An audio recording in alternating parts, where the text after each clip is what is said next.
या बातमीपत्राचे प्रायोजक आहेत टायझर।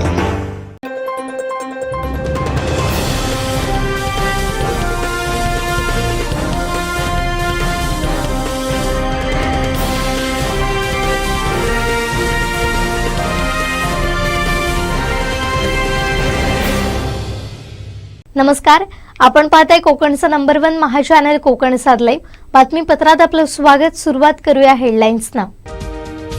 हेडलाईन्सचे प्रायोजक होते टायझर, go royal with Oxford. Konkan Shinde शिवसेनेकडून निसटलं। कृतज्ञता दीपक केसरकरांच्या रक्तात, विनायक राऊतांचा हल्लाबोल। राज ठाकरे नारायण राणे वेगळे होण्याकरिता ठाकरेंनी प्रयत्न केले, नितेश राणेंचा निशाणा। हेडलाईन्सचे प्रायोजक होते टायझर, गो रॉयल विथ ऑक्सफर्ड। आता पाहूया सविस्तर बातम्या। नियती उद्धव ठाकरेंबरोबर वाईट खेळ खेळते। राज ठाकरे नारायण राणे वेगळे होण्याकरिता उद्धव ठाकरेंनी प्रयत्न केले, मात्र ते शक्य झालं नाही। आज बाळासाहेबांच्या मनातलं घडतंय अशी भावना नितेश राणेंनी व्यक्त केली। मनसेच्या कणकवलीतील बैठकीत ते बोलत होते। मी आमच्या अविनाशजींना इथून येत असताना सांगत होतो की नियतीने उद्धव ठाकरे बरोबर फार वाईट खेळ केलेला आहे। बिचारांनी फार प्रयत्न केला, राजसाहेब वेगळे व्हावे, राणेसाहेब वेगळे व्हावे, अन्य शिवसैनिक वेगळे व्हावे, फार प्रयत्न केला, पण शेवटी हिंदू हृदय सम्राट बाळासाहेब ठाकरेंच्या मनातच जे होतं ते आजच्या क्षणी आता घडताना आपल्याला दिसत आहे। आजची जी परिस्थिती आहे, आपण सगळेजण एकत्र मिळून लोकसभेच्या निमित्ताने इथे जमा झालेलो आहे आणि पुढचे हे 20 दिवस आपल्याला रत्नागिरी सिंधुदुर्गचे महायुतीचे उमेदवार सन्मान्य राणे साहेबांच्या प्रचारासाठी एक दुसऱ्याबरोबर खांद्याला खांदा लावून काम करायचं आहे। आम्ही असो, जाधव असतील किंवा आमचे देशपांडे असतील, आम्ही सगळेजण वेगवेगळ्या पक्षामध्ये असलो तरी पण आपण एक दुसऱ्याच्या आम्ही संपर्कातले असलेले सगळे लोक आहोत। विविध विषयावर एक दुसऱ्याशी बोलत असतो, चर्चा करत असतो। आमचे तरुण नेते, युवा नेते आमचे अमित ठाकरेजींबरोबर सातत्याने संपर्कात असतो आणि त्यामुळे आपले झेंडे वेगवेगळे असले तरी भगवा रंगाच्या निमित्ताने आपण कायमस्वरूपी एकत्र आहोत एवढी भावना आमच्या सगळ्यांच्या मनामध्ये आहे। त्या सगळ्या लोकांना माहिती आहे की राणे साहेबांनी एकदा हात मैत्रीचा पुढे घेतला तर ते कधी मागे घेत नाही, याचा अनुभव असंख्य लोकांना आहे। आणि राणे साहेब असतील, आमचे राजसाहेब असतील, यांच्यामधलं जे काही नातं आहे ते राजकारणाच्या पलीकडचं आहे। आम्ही राजकारणापुरतं हा विषय नाही आणि आता तर अतिशय सुवर्ण संधी आलेली आहे। मी कालच अविनाशजींशी बोलत होतो की आपल्याला राजसाहेब आणि राणे साहेबांना परत एकदा व्यासपीठावर जनतेसमोर भाषण करत निमित्ताने आपल्याला एकत्र पाहण्याची आमच्या सगळ्या जणांची इच्छा आहे आणि ती या निमित्ताने, या लोकसभेच्या निमित्ताने आपण एक प्रचाराची एक जेव्हा तापेल, जेव्हा इथे आपले इकडचे तिकडेचे उभाटाचे प्रमुख हे सगळे येतील आणि त्यांचा सगळा थोबाड उघडल्यानंतर आपण आपले हुकुमेचे दोन्ही इतके पुढे करू आणि जो काय कार्यक्रम करायचा तो व्यवस्थित आपण आपल्याला पद्धतीने कारण का जसं आमच्या धीरजनी बोलला तेव्हा फार पडपड पडपड पडपड पडपड सुरू आहे। राजसाहेबांनी का भूमिका घेतली? राजसाहेबांसारखे दूरदृष्टी असणारे नेते ते फार विचारपूर्वक भूमिका मांडणाऱ्यापैकी आहे। ते काय असंच कुठेतरी विषय बोलून जात नाही। त्यांच्यामध्ये आणि उद्धव ठाकरेमध्ये जमीन आसमानचा फरक आहे, आम्ही लहानपणापासून बघतोय। बाळासाहेबांचे सगळे गुण कोणी घेतले असतील तर ते आदरणीय राजसाहेबांनीच घेतलेले आहे, हे आम्ही नेहमी सांगत असतो आणि त्याचा अनुभव आम्हाला सगळ्या जणांना आहे। हे काय फक्त निवडणुकीपुरते सांगण्याचा विषय नाही।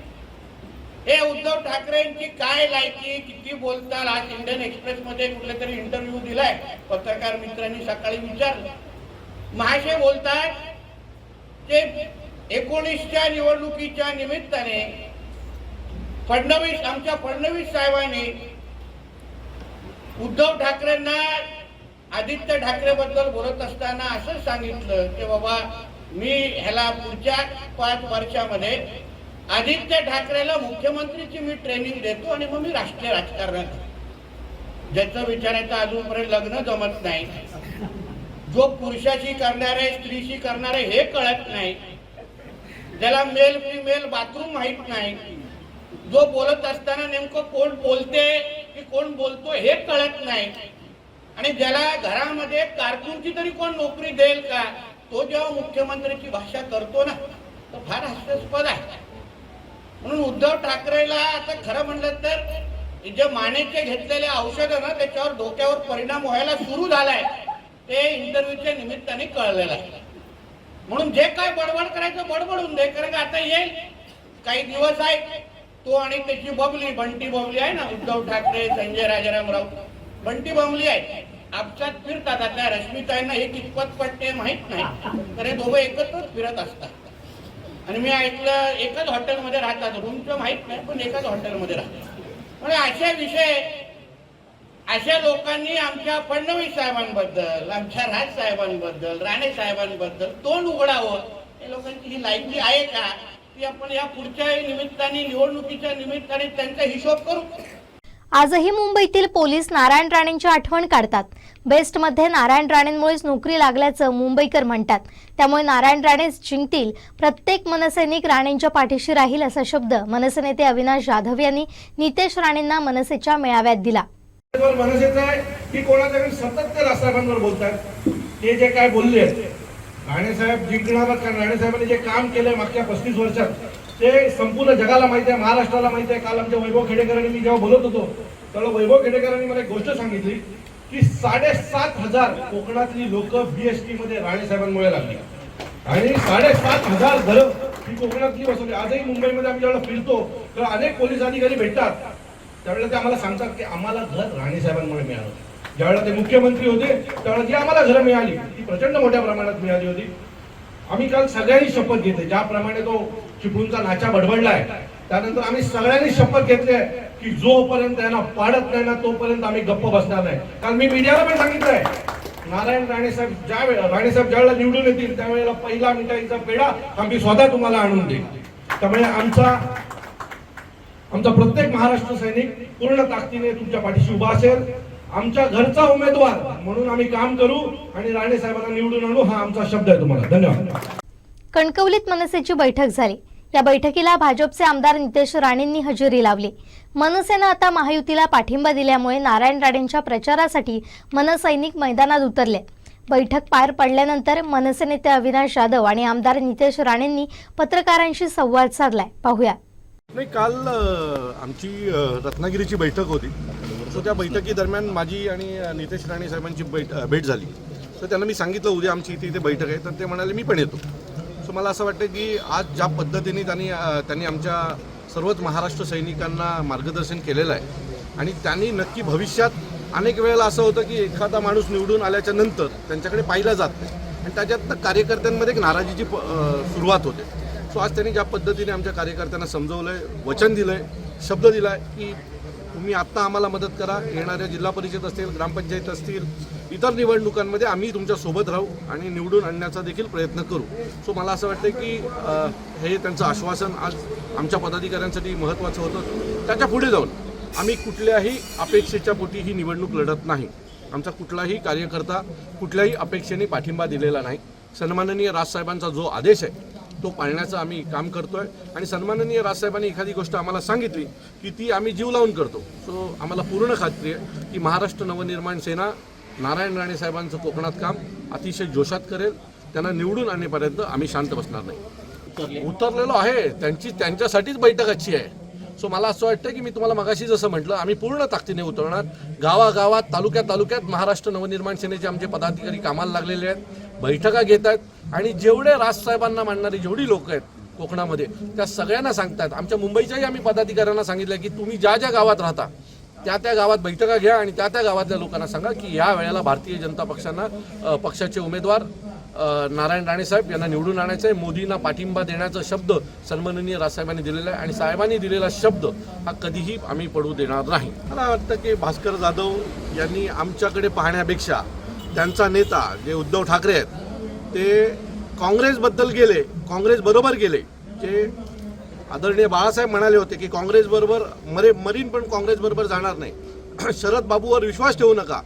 जे जे बाळासाहेब बोलले त्याच्या विरोधात त्यांच्या मुलांनी त्यांच्या नेत्यांनी केलं. पहिलं त्यांच्याबद्दल बोलून काय त्यांचं मत एकदा मांडावं की फक्त लाचारी करणार का भास्कर जाधव. आणि मला एक मला पडलेला प्रश्न आहे की या निवडणुकीत आमचा उमेदवार नाही, बरोबर आहे. आम्ही दिलाय काय तर पाठिंबा. मनसेने फक्त पाठिंबा दिला म्हणून जर भास्कर जाधव आणि ज्या बाकीच्या कोंबड्यांना एवढं लागत असेल तर जर आम्ही लढलो असतो तर तुम्ही काय केलं असतं. हरकत नाही, आम्ही लढत जरी नसलो तरी आमचाच उमेदवार निवडून येणार एवढं खात्रीने सांगतो. आणि मी पूर्ण खात्रीने सांगतो की इथले जे विनायक राऊत आहे त्यांना जोपर्यंत तोंडावर पाडत नाही तोपर्यंत आमचा एकही महाराष्ट्र सैनिक गप्प बसणार नाही. मागच्या 3 दिवसात जे काय बडबडलेत त्याच्यानंतर आमच्या प्रत्येक महाराष्ट्र सैनिकांनी शपथ घेतलाय की आम्ही ताकदीने काम करू, कुठल्याही अपेक्षेशिवाय काम करू, पण यांना नक्की पाडू. मला असं वाटतं की हा वरिष्ठ लेवलचा निर्णय आहे. सन्माननीय राजसाहेबांनी अजून सभा घ्यायच्या की नाही याच्या बाबतीतला कुठलाही निर्णय हा आमच्यापर्यंत आलेला नाही आहे. सो हा वरिष्ठ लेवलचा निर्णय आहे. मला वाटतं राणेसाहेब, देवेंद्रजी, राजसाहेब यांच्या चर्चा होऊन त्याच्या बाबतीतल्या पुढचे निर्णय होतील. परंतु आता आम्ही प्रत्येक मनसेच्या नेत्यांनी त्या त्या जिल्ह्यामध्ये जाऊन आपलं आपलं काम सुरू केलेलं आहे. महाराष्ट्र नवनिर्माण सेनेचे प्रमुख सन्मान्य राजसाहेबांनी आदरणीय मोदी साहेबांना बिनशर्त पाठिंबा जाहीर केलेला. राजसाहेबांनी दिलेला शब्द हा बाळासाहेबांसारखा बंदुकीच्या गोळीसारखा असतो. दिलेला शब्द पाळणाऱ्यापैकी आदरणीय राजसाहेब आहे.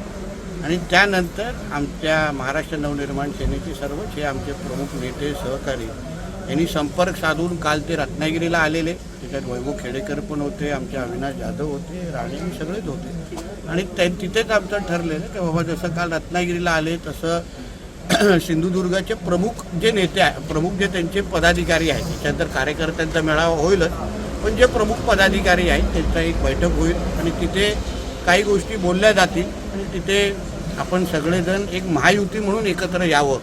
जसं आम्ही शिवसेनेबरोबर एकत्र आहोत, राष्ट्रवादी काँग्रेस आहे, RPI आहे, जानकर साहेबांचा पक्ष आहे, तसं महाराष्ट्र नवनिर्माण सेना ही एक मोठी ताकद महाराष्ट्रामध्ये आहे. कोकणामध्ये राजसाहेबांना मानणारा एक फार मोठा वर्ग आहे जो शिवसेनेच्या काळापासून आहे. आणि म्हणून ही सगळी ताकद आमच्याबरोबर यावी आणि त्या दृष्टिकोनातून आजची आज बैठक होती.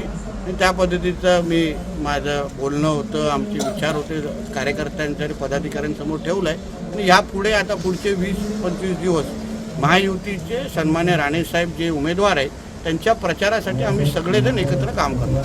जसं तुम्हाला बोलतो की राजसाहेबांना मानणारा एक फार मोठा वर्ग इथे आहे. राजसाहेब आणि राणेसाहेबांची मैत्री ही राजकारणाच्या पलीकडची आहे. आणि तसंच कौटुंबिक नातं मी असो, निलेशजी असो, आमचे अमितजी असो, आम्ही सगळ्या जणांनी जोपासलेलं आहे. तर आमच्या सगळ्याच कार्यकर्त्यांची इच्छा आहे की राजसाहेबांनी इथे यावं. त्या पद्धतीची चर्चा वरिष्ठ पातळीवर होईल आणि योग्य निर्णय झाल्यानंतर आपल्याला कळवणार. फडणवीस आदित्य ठाकरेंना मुख्यमंत्री बनवणार होते असा दावा उद्धव ठाकरेंनी केला होता. या वक्तव्यावरून आमदार नितेश राणेंनी उद्धव ठाकरे आणि आदित्य ठाकरे यांच्यावर सडकून टीका केली आहे. उद्धव ठाकरेंचा केमिकल लोचा झाला असल्याचं म्हणत त्यांनी आदित्य ठाकरेंवरही टीकास्त्र डागलाय. आज उद्धव ठाकरेंनी महाराष्ट्राच्या समोर उद्धव ठाकरे किती मोठा खोटारडा आहे याचं स्पष्ट एक उदाहरण आणि पुरावा देऊन टाकलेला आहे. पण त्याचबरोबर एक स्पष्ट करून टाकलं आहे की 2019ला आदरणीय देवेंद्र फडणवीसजींनाच मुख्यमंत्री बनायचं ठरवलेलं होतं. उद्धव ठाकरे म्हणतात की देवेंद्रजी फडणवीसजींनी मी आदित्य ठाकरेला मुख्यमंत्री साठी ट्रेनिंग देतो, बनण्याची ट्रेनिंग देतो आणि मग मी राष्ट्रीय राजकारणात जातो. उद्धव ठाकरे किती मोठा खोटारडा आहे हे त्याच्या स्वतःच्या रक्ताच्या भावाला म्हणजे जयदेव ठाकरेंना जाऊन विचारा. जो माणूस स्वतःच्या भावाला खरं बोलत नाही, बाळासाहेबांची सगळी प्रॉपर्टी हडपण्यासाठी सगळं खोटं बोलतो, ज्याला आपल्या वडील सांभाळता आले नाही, वडिलांना सांभाळता आलं नाही, रक्ताची नाती सांभाळता आलं नाही, त्याला असं वाटतंय की महाराष्ट्राच्या जनतेने त्याच्यावर विश्वास ठेवावा. उद्धव ठाकरेपेक्षा मोठा खोटारडा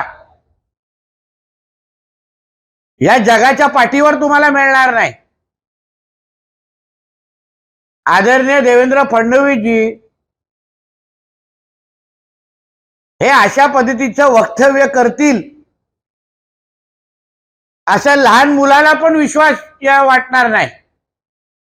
अरे, ज्या आदित्य ठाकरेला तुम्ही मुख्यमंत्री बनवतो किंवा बनवणार होतो असं तुम्ही बोलता, ज्याचा अजूनपर्यंत लग्न विचारता ठरत नाही, मुलाशी काय मुलीशी करायचं हे अजूनपर्यंत अंदाज येत नाहीये, ज्याला साधं आपल्या कोण कंपनीमध्ये कारकून ठेवणार नाही, ज्यांनी आपल्या आमदारकीच्या काळामध्ये आपल्या मतदारसंघाच्या 5 लोकांना उभं केलं नाही, ज्यांना शाखा प्रमुख त्याला बोलता येत नाही, त्याला आदरणीय देवेंद्र फडणवीसजी मुख्यमंत्री बनवणार होते. ह्याचा एवढाच अर्थ होतो की आता मानेचे औषधाचा परिणाम उद्धव ठाकरेंच्या डोक्यापर्यंत पोहोचलेला आहे. केमिकलचा फार मोठा लोचा झालेला आहे आणि त्यामुळे अशा पद्धतीची वायफळ बडबड हा उद्धव ठाकरे नावाचा वेडा करतो आहे. स्वतःच्या मुलाची परी लायकी समज, ज्याला स्वतःचं लग्न जमवता येत नाही, संसार करता येत नाही, स्वतः काय पाहिजे हे करता येत नाही, त्याच्याबद्दल एवढं मोठं करून आमच्या देवेंद्रजींबद्दल अशा पद्धतीची चुकीची माहिती देणं हे उद्धव ठाकरे सारख्या नालायकालाच कळेल. उद्धव ठाकरेला सांगतो की अशा पद्धतीचे इंटरव्ह्यू देण्यापेक्षा इंडियन एक्सप्रेसला मी विनंती करेन, कधीतरी जयदेव ठाकरेने कोर्टामध्ये जी स्टेटमेंट दिलेली आहे ती स्टेटमेंट जरा इंडियन एक्सप्रेसच्या फ्रंट पेजवर छापा. ठाकरे कुटुंबातले सदस्य या उद्धव ठाकरे आणि कुटुंबाबद्दल काय बोलतात ते जरा एकदा इंडियन एक्सप्रेस मध्ये छापा, जेणेकरून महाराष्ट्राच्या देशाला जनतेला कळेल का हा किती नीच प्रवृत्तीचा माणूस आहे, ज्यांनी प्रॉपर्टी हडपण्यासाठी स्वतःच्या वडिलांची योग्य वेळी मृत्यूची तारीख जाहीर केली नाही, कारण का काही कागदपत्र मागे पुढे राहिलेले. तो माणूस आमच्या देवेंद्रजी फडणवीस यांवर अशा पद्धतीची अगर त्यांची प्रतिमा लोकांसमोर आणत असेल तर उद्धव ठाकरेवर कोणावरही विश्वास नाही, एवढंच या निमित्ताने सांगितलं. संजय राऊत स्वतःच शिंदेंच्या शिवसेनेत प्रवेश करणार आहेत. त्यांच्या प्रवेशाची तारीख देखील ठरली आहे. फक्त 4 जूनची वाट पाहतायत असा दावा आमदार नितेश राणेंनी केलाय. लोकसभेच्या निवडणुकीच्या नंतर संजय राजाराम राऊत हा अधिकृत पद्धतीने आपल्या भावाला घेऊन शिवसेनेमध्ये म्हणजे एकनाथ शिंदेच्या नेतृत्वात असलेल्या शिवसेनेमध्ये प्रवेश करण्याच्या तयारीमध्ये आहे अशी माहिती जी आमच्या कानावर आलेली आहे त्याच्यावर शिक्कामोर्तब 4 जूनला निश्चित पद्धतीने होईल. मग तेव्हा आपल्याला कळेल की एकनाथ शिंदे साहेब असो की अजितदादा तिकडला तिकडेच आहेत. हा नालायक हा कधी उद्धव ठाकरेला सोडून आपली खासदारकी आणि भावाच्या आमदारकीसाठी म्हणजे तारखा पण ठरलेल्या आहेत. शिवसेनेमध्ये कधी प्रवेश करायचा शिंदे साहेबांबरोबर तारखा ठरलेल्या आहेत, जागा ठरलेली आहे. फक्त 4 जूनची वाट पाहतायत. म्हणून आगे आगे देखो होता है क्या. कारण का पुरा देश हे जो मोदीमय झालेला आहे, मोदींना लोक बघण्यासाठी, मोदी साहेबांना ऐकण्यासाठी, आणि आमचा पंतप्रधान ज्यांच्यामुळे माझ्या आयुष्यामध्ये एवढं परिवर्तन झालंय, 2-2, 3-3 योजनांचा लाभ आम्हाला होतोय, एवढं प्रेम देशाची जनता ज्या मोदीजींवर करते, त्यांना घाम फुटणं तर लांबची गोष्ट आहे. त्यांच्या ह्या सगळ्यांच्या सपाटामुळे उद्धव ठाकरेला आता डायपर घालण्याची वेळ आली आहे. याबद्दल संजय राजाराम राऊतनी विचार करावा. इलेक्शन वेळी 90 मोठ्या प्रमाणामध्ये वाटली जाते अशी माहिती आमच्याकडे आहे. त्याचा उत्तम उदाहरण म्हणजे इंडिया आघाडीला 300 जागा भेटतील असं स्टेटमेंट. म्हणून संजय राजाराम राऊतला सांगेन, संध्याकाळची 7:30ची वेळ सकाळी झाली आहे का, या प्रश्नाचं उत्तर त्यांनी द्यावं. सामना पण तर काँग्रेसचं मुखपत्र झालेलं आहे. सामना कुठे बाळासाहेबांचं आणि ज्वलंत हिंदुत्वाचं मुखपत्र राहिलेलं आहे. काँग्रेस म्हणजे राहुल गांधी काय कपडे घालतो, राहुल गांधी कोणाबरोबर फिरतो, काँग्रेसचं प्रत्येक वाक्य आज सामनामध्ये जे छापून येत आहे ते काँग्रेसचं तो मुखपत्र आहे. म्हणून दूरदर्शनचं सोडा, तुमच्या काँग्रेसचं, तुमच्या सामनाचं जे काय आता काँग्रेसीकरण झालंय त्याबद्दल जरा उत्तर द्या. पाकिस्तानमध्ये तसं पंतप्रधानांची खुर्ची खाली असं मी ऐकतोय, कारण इंडियामध्ये, भारतामध्ये तर त्याची बुकिंग झालेली आहे. म्हणून उद्धव ठाकरेला पाकिस्तानचा पंतप्रधान करा, आणि पाकिस्तान ऐकल्यानंतर पवार साहेब निश्चितपणे तरी पाठिंबा देतील असा आम्हाला ठाम विश्वास आहे. म्हणून कधी लाहोरला जातायत याची जर आम्हाला कळवा, आम्ही गाजत वाजत त्यांना इथून पाठवून देऊ पाकिस्तानला. म्हणजे राजाराम राऊतनी गळ्यात भगवा पट्टा घातला म्हणजे हिंदुत्ववादी होत नाही, हेही त्यांनी लक्षात घालावं. कारण का त्यांचे अंतर्वस्त्र हिरवे आहेत. म्हणून गळ्यात जसं लोगो भगवा झाला म्हणजे हिंदुत्व होत नाही, तसं गळ्यात भगवा घातला म्हणून कोण हिंदू होत नाहीत. पहिला आतमधला हिरवा अंतर्वस्त्र बाजूला काढून फिरा आणि मग दुसऱ्यांना भगवामय करायला विचार करा. ज्या संजय राजाराम राऊतला साधी स्वतःच्या ईशान्य मुंबईमध्ये लढण्याची हिंमत झाली नाही, ज्यांनी एक साधी सरपंचाची निवडणूक झाली नाही, तो जेव्हा निवडणुकीच्या हवेबद्दल बोलतो ना, तर हे मोठा विनोदच आहे. पहिले एक तरी साधी सरपंचाची निवडणूक लढव, नगरसेवकाची निवडणूक लढव, आणि मग इलेक्शनचे किंवा निवडणुकीचे अंदाज बांध. एवढं संजय राजाराम राऊतला सांगेल. एप्रिल संपत नाही तोच पाणी टंचाईचं संकट कणकवलीकरांसमोर उभं राहिलंय. पाण्याचे साठे तळ गाठतायत, तर केवळ 20 दिवस पुरेल एवढाच पाणीसाठा शिल्लक राहिलाय. त्यामुळे कणकवलीकरांना पाणी टंचाईचा सामना करावा लागणार आहे. कणकवलीकरांसमोर पाणी टंचाईचं संकट, 20 दिवसांचा पाणीसाठा शिल्लक, जपून पाणी वापरण्याची गरज.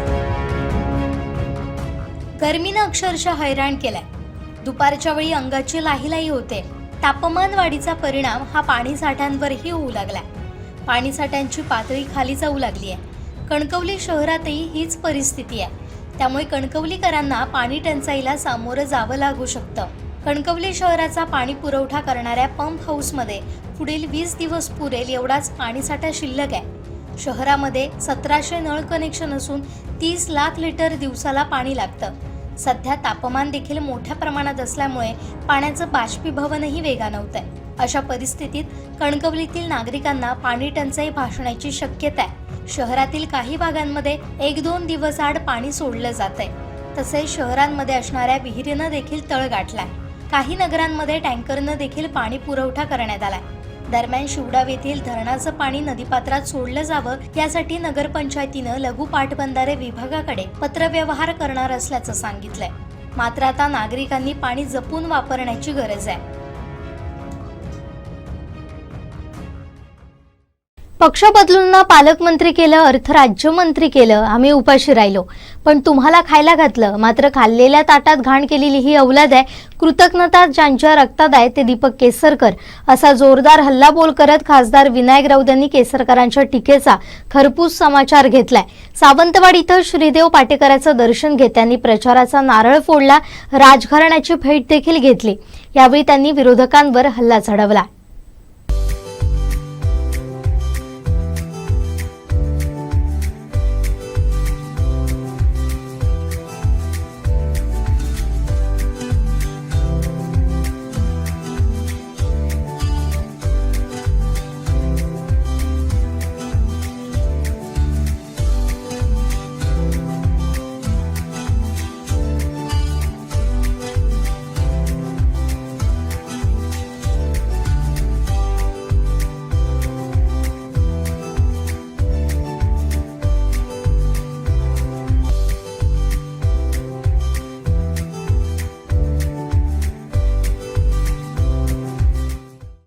प्रत्येक निवडणुकीमध्ये सावंतवाडी विधानसभा मतदारसंघाचं प्रचाराचं काम सुरू करण्याच्या अगोदर राजघराण्यामध्ये जो पाटेश्वर बसलेला आहे त्याच्यासमोर नतमस्तक होणं, त्याची कृपादृष्टीसाठी प्रार्थना करणं आणि त्याचे आशीर्वाद घेऊन मग प्रचाराला सुरुवात करणं हा मागच्या प्रत्येक निवडणुकीचा माझा प्रघात आहे.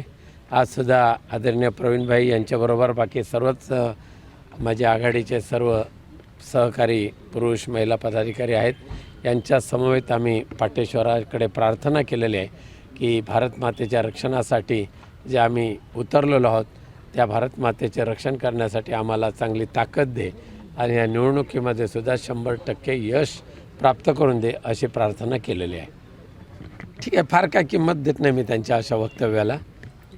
त्यामुळे गिर गई तो भी टांग ऊपर असं म्हणतात तसं आहे ते.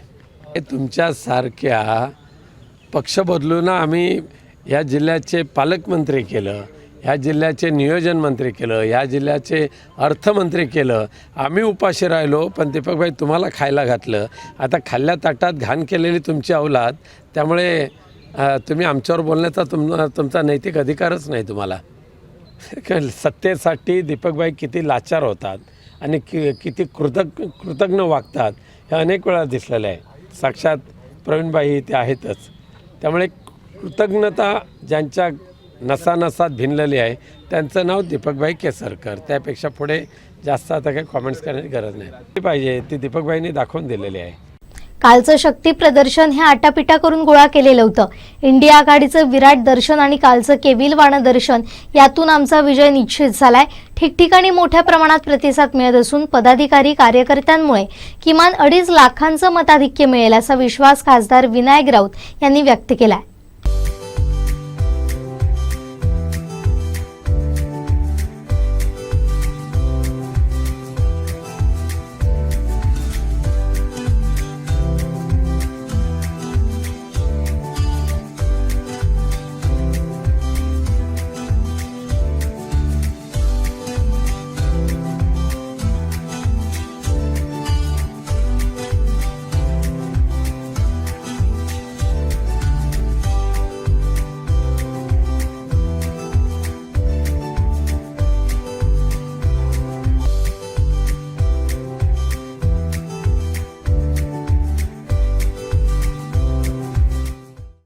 अगदी आट्टापिटा करून केवळ जे काय जमा केले होते त्यांच्या पायाला सुद्धा फोड आले बिचाऱ्यांच्या. शिव्या घालत परत येत होत्या त्या महिला.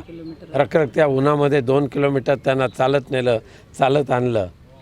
आणि इंडिया आघाडीचा उमेदवार म्हणून त्यावेळेला इंडिया आघाडीचं झालेलं विराट दर्शन आणि कालचं त्यांचं केविलवाणं दर्शन, त्याच्यातून त्यांचा पराभव निश्चित झालेला आहे. प्रतिसाद तर जबरदस्तच आहे. जिथे जातो तिथे लोकांचा खूप मोठा प्रतिसाद आहे. पण त्याहीपेक्षा आमच्या इंडिया आघाडीचा प्रत्येक पदाधिकारी, प्रत्येक कार्यकर्ता अगदी जीव ओतून ह्या निवडणुकीच्या प्रचाराला जे उतरलेले आहेत, त्यामुळे त्यांचं खरंच मला कौतुक वाटतं. मतदारांचा आशीर्वाद आणि सक्रिय सहकार्य आहेच.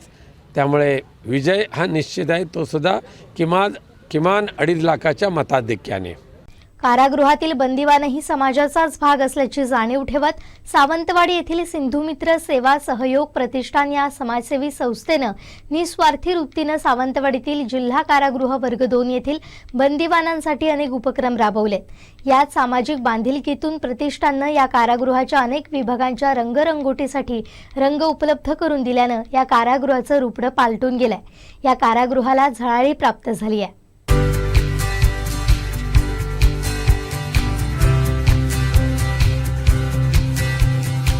कारागृह अधीक्षक संदीप एकशिंगे यांच्या मार्गदर्शनाखाली या कारागृहातील तुरुंग अधिकारी संजय मयेकर, इतर कर्मचारी आणि कारागृहातील बंदिवानांनी कारागृहाच्या या सुशोभीकरणात महत्त्वाची भूमिका बजावली.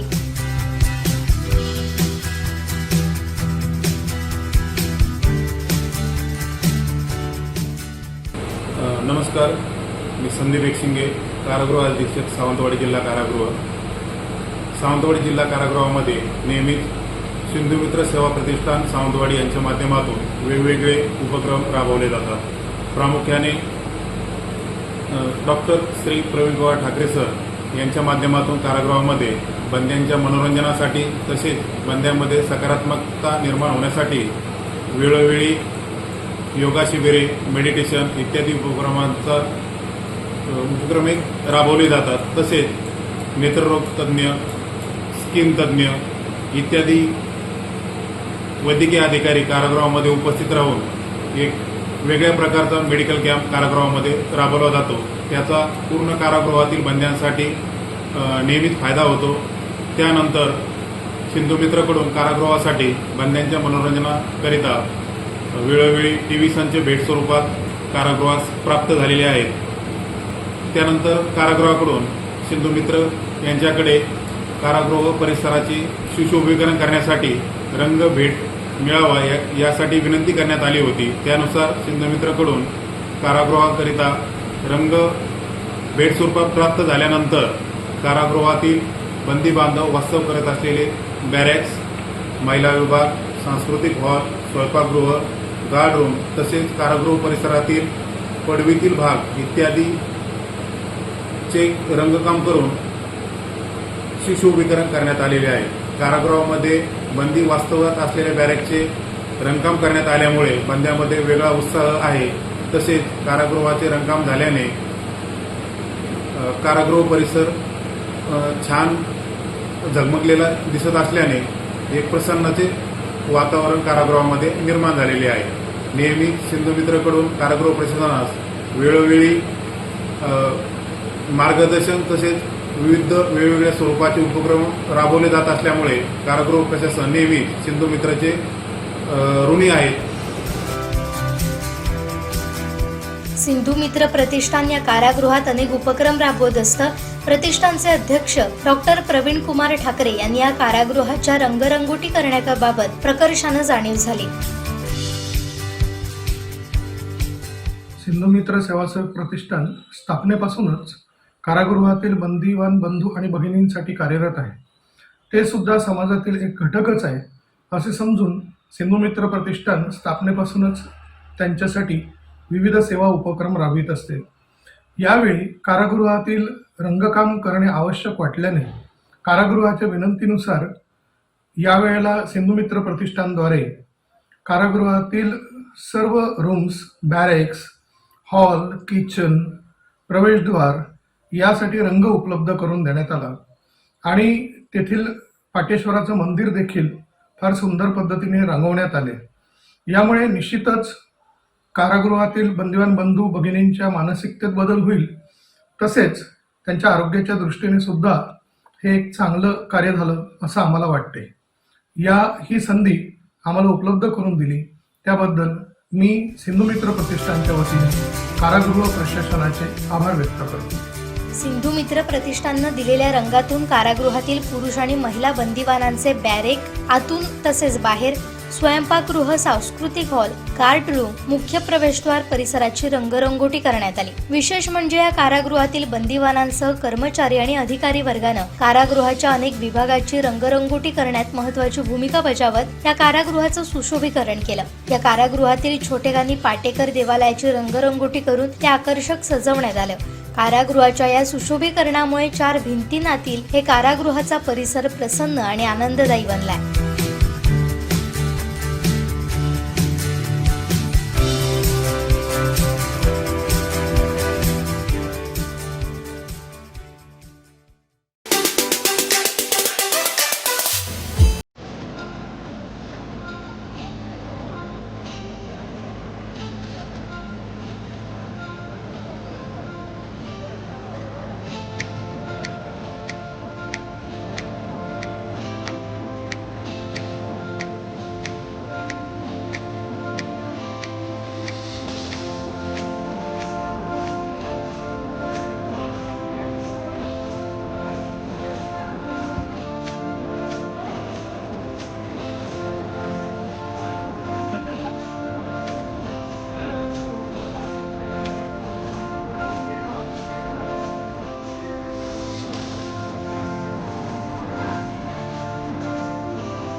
शेवटी ठळक घडामोडी पुन्हा एकदा. हेडलाईन्सचे प्रायोजक होते टायझर, go royal with Oxford. Konkan Shinde शिवसेनेकडून निसटलं. कृतज्ञता दीपक केसरकरांच्या रक्तात, विनायक राऊतांचा हल्लाबोल. राज ठाकरे नारायण राणे वेगळे होण्याकरिता ठाकरेंनी प्रयत्न केले, नितेश राणेंचा निशाणा. हेडलाईन्सचे प्रायोजक होते टायझर, गो रॉयल विथ ऑक्सफर्ड. बातमीपत्रात वेळ झाली इथेच थांबण्याची. पाहत राहा कोकणचं नंबर 1 महा चॅनल कोकण सात लाईव्ह. धन्यवाद.